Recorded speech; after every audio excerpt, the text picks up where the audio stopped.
কিছু টাইমিং থাকে, যে টাইমিংগুলো তুমি যদি মেডিটেট করো তো তোমার কিছু স্মেল পাবে তুমি।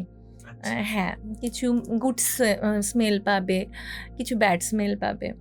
তো সেটা ব্রহ্ম মুহূর্তে বেশি হয়। তো যখন ধরো তুমি ব্যাড স্মেল পাচ্ছ, তার মানে সেই সময় এরকম কোনো স্পিরিট যাচ্ছে বা এনার্জি যাচ্ছে যে অনেকটা হেভি।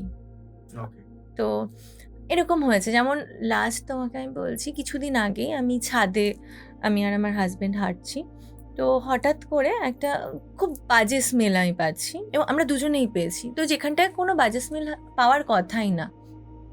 তো তখন আমি জাস্ট ওকে ইয়ার্কি মেরে বলি, এখানে ব্যাড সোল রয়েছে। পরে আমার মনে হলো যে হ্যাঁ, ওই জায়গাটা কিন্তু যথেষ্ট হেভি, মানে ওই জায়গাটা হেভি রয়েছে।